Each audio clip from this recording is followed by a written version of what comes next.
Magandang araw mga kapatid. Ating ngayong pag-uusapan itong kontrobersya ng mga Catholic faith defenders patungkol sa pagkamatay ni Kristo na pinaniniwalaan nating Diyos o ang pangalawang persona ng Holy Trinity. Meron kasing nangyayaring hidwaan sa mga Catholic faith defenders tungkol nitong God-died controversy, kung ito ba ay literal o figurative lamang. May ilang grupo kasi ng mga CFD, lalo na sa pangkat ni Brad Socrates Fernandez, ang isa sa mga haligi ng Catholic faith defender, na naniniwalang figurative lang ang pagkamatay ng Diyos at ito ay hindi literal. Samantalang, karamihan sa mga Catholic faith defenders, lalo na sa mga kasalukuyang officers, mga pari at obispo, ay naniniwalang literal na namatay ang Diyos. Sino nga ba ang tama sa kanila? Ito ang ating tatalakayin ngayon. Una sa lahat, ang pakay ko sa video ito ay pagtaisahin ang mga Catholic faith defenders upang hindi na lumaki pa itong bangayan at hidwaan tungkol sa God-died controversy. Layunin kong magkaisa tayong ipagtanggol ang Iglesia Katolika laban sa mga tumutuliksa nito. Dahil hindi kasi magandang tingnan na ang kapwa CFD ay nagbabangayan. Yung magkabilang grupo ay kapwa nagsasabing mga erehis daw yung katunggali nilang grupo. By the way, wala tayo sa otoridad upang manghusga na yung paniniwala ng isang tao ay isang heresy. Tanging ang Santo Papa lang sa kanyang kapasidad bilang successor of Peter at sa pamagitan ng konsilyo o church council ang may otoridad na magpasya kung yun ba ay heresy o hindi. Sana ay wag na lang po tayong maglabas ng mga personal at mga masasakit na atake laban sa mga kapwa nating CFD. Ngayon, ano nga ba ang tama? Literal ba o figurative lang ang pagkamatay ng Diyos? Kung ating ikonsulta sa mga aklat Katoliko, nakasaad po doon na literal talaga na namatay ang Diyos. Kaya marami pong mga pare, mga obispo at mga theologian ang naniniwala na talagang literal na namatay ang Diyos. At karamihan po sa mga kilalang Catholic apologists at debaters doon sa USA ay naniniwalang literal na namatay ang Diyos.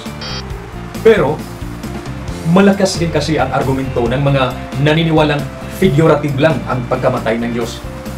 Dahil ayon sa kanila, ang Diyos raw ay immortal at hindi ito namamatay. Yung namatay ay ang katawan lang ni Kristo o yung pagkatao niya, hindi ang kanyang pagka-Diyos.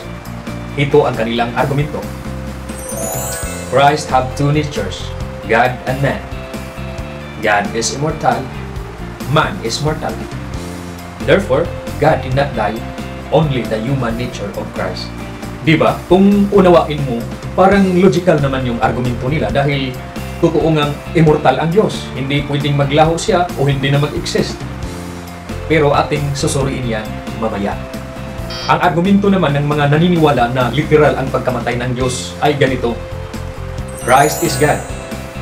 Christ died. Therefore, God died. Kung unawain natin itong napakasimpleng argumento nila, ay makikita nating logical din naman ito. Dahil naniniwala tayong Diyos si Kristo at totoong namatay siya ng 3 araw. Sa makatuwid, namatay ang Diyos. Ngayon, paano natin ma-reconcile itong dalawang grupo na may kanya-kanyang magkaibang pananaw tungkol sa kamatayan ng Diyos? Ganito ho, ako po ay naniniwala na ito ay isang semantic problem o problema semantika o ang hindi pagkakaunawaan sa mga kahulugan diyan sa mga salitang ginamit. Saan kaya sa mga iyon ang salitang may problema ang kahulugan? Kung titingnan natin diyan sa dalawang argumento, ang common na salitang ginamit ay ang died o pagkamatay. Yan ang ating bigyan ng atensyon ngayon. Dapat kasing ma-define muna ng maayos ito para madali nating maunawaan ang katagang God died. Kung ang ibig ba sabihin ng died ay out of existence o hindi na pag-iral, ito ba ay nangangahulugang annihilation o ang paglaho ng parang bula? Hindi po ganon ang kahulugan ng pagkamatay. Noong namatay ang Diyos ay hindi ibig sabihin na naglaho na siya o wala nang nag-exist na Diyos. Diyan nagkaroon ng problema semantika o maling kahulugan ang grupo na naniniwala na figurative lang ang pagkamatay ng Diyos. Maganda po ang pagkaka-explain tungkol dyan ni Trent Horn, isang kilala at hinahangaan kong Catholic apologist at debater doon sa USA. Ayon sa aklat niya na Why We're Catholics, sa page 63, ito ang sinabi niya: "Whatever is true of Jesus is also true of God, even if it may sound strange at first. For example, since Jesus died on the cross, it is also true that God died on the cross because Jesus is God. Of course, God did not go out of existence. That is not what it means to die." Ayon kay Trenthorn, ang Diyos ay hindi nawala sa kanyang pag-iral o pag-exist, at hindi yun ang kahulugan ng kamatayan. So, ano nga ba ang kahulugan ng pagkamatay o kamatayan? Ganito ho, tayong mga Kristiyano ay naniniwala na ang tao ay binubuo ng katawan at espiritu o kaluluwa. At sa tuwing mamamatay tayo, ang ating espiritu o ang kaluluwa ay hihiwalay sa ating katawan. Kailan ba binigyan ng Diyos ng buhay si Adan? During creation, nilikha ng Diyos si Adan mula sa putik, at nagkaroon lang ito ng buhay noong hiningaan ng Diyos ang kanyang mga ilong. Yung kanyang hininga ay nandun ang espiritu ng Diyos, kaya nagkaroon ng buhay si Adan. At sa tuwing mamamatay tayo, ay hihiwalay itong espiritu mula sa ating katawan. Ngayon, may mga ipapakita akong video kung saan nakuha ng CCTV camera ang paghiwalay o pag-alis ng kaluluwa o espiritu ng tao mula sa katawan. Karamihan sa mga CCTV footage na ito ay kuha mula sa mga aksidente sa daan kung saan dead on the spot ang mga biktima, at mga CCTV footage mula sa hospital kung saan may mga pasyenteng binawian ng buhay. Ito po ang mga video.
So mga kapatid, nakita natin yung nakakatakot na eksena kung saan ang kaluluwa o espiritu ay humiwalay sa ating katawan sa tuwing tayo ay namamatay. Sa makatuwid, ating ma-define na ngayon na ang kahulugan pala ng kamatayan o pagkamatay ay ang paghihiwalay ng ating kaluluwa o espiritu mula sa ating katawan. Itong espiritu o kaluluwa ay hihiwalay sa katawan natin at babalik doon sa Diyos upang bigyan ng hukom. Uulitin ko, ang kahulugan pala ng pagkamatay ay ang paghihiwalay ng espiritu o kaluluwa mula sa ating katawan. Ngayon, ating puntahan ang pagkamatay ni Kristo doon sa cross. Sa Biblia kasi ay mababasa natin na talagang namatay si Kristo doon sa pagkapako niya sa cross. Kaya sabi niya noong malapit na siyang bawian ng buhay, "Ama, sa mga kamay mo ay ipinagtatagabilin ko ang aking espiritu." At pagkasabi nito ay nalagot ang hininga. So dito ay nababasa natin na ipinagtagubilin ni Kristo ang kanyang espiritu doon sa kanyang ama. Dahil hindi naman kasi namamatay ang espiritu o kaluluwa, yan ay ayon sa Mateo 10:28. Kaya noong wala ng buhay ang katawan ni Kristo, nanatili ba ang kaluluwa o espiritu ni Kristo doon sa patay niyang katawan? Hindi po. Ang espiritu ni Kristo ay humiwalay ito sa katawan.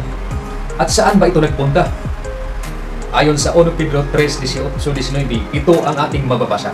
Sapagkat si Kristo man ay nagbata rin minsan dahil sa mga kasalanan, ang matuwid dahil sa mga di matuwid, upang tayo'y madala niya sa Diyos. Siyang pinatay sa laman, ngunit binuhay sa espiritu, na iyan din ang kanyang iniyaon at nangaral sa mga espiritong nasa bilangguan.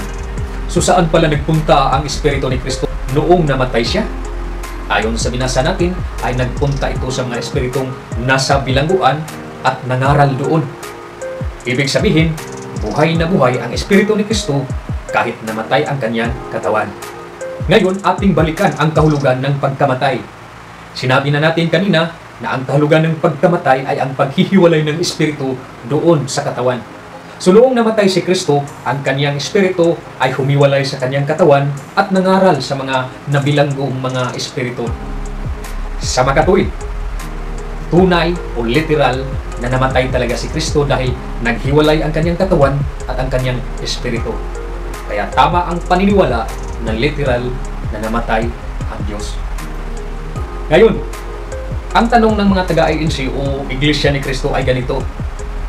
Noong namatay si Kristo na siyang ikalawang persona ng Holy Trinity, kumplito pa ba ang Trinity sa mga panahong iyon? Ito kasi ang paboritong atake ng mga ministro ni Manalo para sirain nila ang doktrina ng Trinity. Pero napakadali lang sagutin ang mga yon. Ang isasagot natin dyan ay ganito. Noong namatay si Kristo na pangalawang persona ng Trinity, ay kumpleto pa rin ang Trinity. Bakit? Dahil nga, ang ibig sabihin ng pagkamatay ay hindi non-existence o hindi na pag-iral. Ang ibig sabihin lamang ng pagkamatay ay ang paghihiwalay ng katawan at espiritu. Nandun pa rin ang pagka-Diyos ni Kristo dahil hindi naglaho ang kanyang espiritu.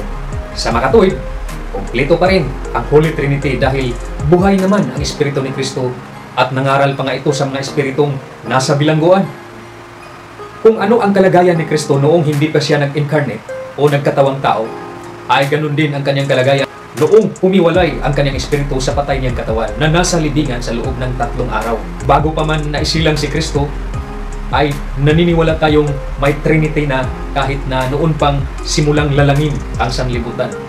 Kaya ang sabi sa John 1:1 ay ganito, In the beginning was the Word, and the Word was with God, and the Word was God. At sa Genesis naman ay during creation, sinabing, Let us make man in our image and likeness. So ang ginamit ay plural, personal pronoun, hindi singular. Dahil nga, nandun na si Kristo sa panahong iyon, sa kalagayang espiritual, dahil nagkaroon lang ng katawan si Kristo during incarnation 2,000 years ago. At noong namatay si Kristo, ang kanyang spiritual na kalagayan ay buhay pa rin. Kaya walang nabawas sa Trinity. May 3 persona pa rin kahit namatay si Kristo. Dahil nga ang pagkamatay ay hindi ibig sabihin na naglaho o out of existence, kundi naghiwalay lang ang kanyang espiritu at katawan. Uulitin ko po, itong God-child controversy ay isa lang problema semantika o semantic problem kung saan may salita tayong hindi pa nauunawaan ang tunay na kahulugan. Sana ay may natutunan kayo sa videong ito. Normal lang po na may di pagkakaunawaan sa mga bagay na ating pinaniniwalaan. Noon pa man kahit sa simula ng simbahan ay may mga hidwaan sa mga sinaunang Kristiyano. Halimbawa na lang ay yung sa Acts 15 kung saan ay may bangayan din sa pagitan ng grupo ng mga Hudiyong Kristiyano at doon sa grupo sa mga Kristiyanong Hintil. Dahil ang gusto sa mga Hudiyong Kristiyano na magpatuloy din ang mga Kristiyanong Hintil. Pero ang konsilyo doon sa Jerusalem sa pangunguna ng mga apostol ay nagbigay ng pasya sa kontrobersyang iyon at mula noon ay natuldukan na kontrobersyang iyon. Ganyan din ang nangyari sa Filioque controversy noong nagkahiwalay ang Catholic Church mula sa West at ang Eastern Orthodox Church mula sa East noong 1054 AD. Ito yung nakasaad sa Nicene Creed tungkol sa Holy Spirit na who proceeds from the Father and the Son. Sa original kasi na Nicene Creed ay walang and the Son o Filioque sa Latin. Kaya nagalit ang mga taga-Est kung bakit dinagdagan ng mga taga-West ang Nicene Creed. Pero marami sa mga theologian ang naniniwala na ang kontrobersyang iyon ay isa lang semantic problem o problema semantika. Sa katunayan nga ay doon sa Council of Florence ay sinubukang mag-reconcile ang Eastern Orthodox at ang Catholic Church tungkol sa bangayan nila sa Filioque. At na-convince nga ng mga Latin-speaking bishops mula sa Roma ang mga Greek-speaking bishop mula sa Eastern Orthodox. Totoo naman kasing nasa Biblia ang konsepto ng Filioque na ang Holy Spirit ay nagmula din kay Kristo na galing din sa Ama. Yan ang tinatawag na double procession. Nagkaroon lang sila ng di pagkaunawaan sa salitang ginamit. At alam niyo bang may bangayan din ng mga unang Kristiyano dahil lang sa isang letra o spelling? Opo, ito ay ang kontrobersya doon sa Council of Nicaea kung saan pinagdidibatihan ang kalikasan ni Kristo o ang nature of Christ. Isang letra lang ang pinag-aawayan nila at yan ay ang Greek letter na iota na ang equivalent sa English ay letter I. Gusto kasi ng mga Arian bishop na lagyan ng I ang Greek word na homoousios sa gitna upang maiba ang kahulugan nito. Gusto nilang gawing homoousios dahil imbes na ang meaning ay same in being or essence ay maging of similar essence na.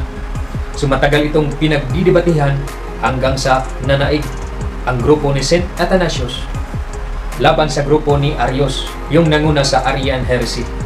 Dito din kinuha ang idiomatic expression na not an iota of difference dahil sa pangyayaring iyon noong 325 AD doon sa Council of Nicaea. Atin pong ipagdasal itong grupo ng Catholic Faith Defenders na sana ay magkaisa tayo sa pagtatanggol ng ating simbahan. Dahil ang tunay na kalaban natin ay itong mga kultong pinakawalan ni Satanas.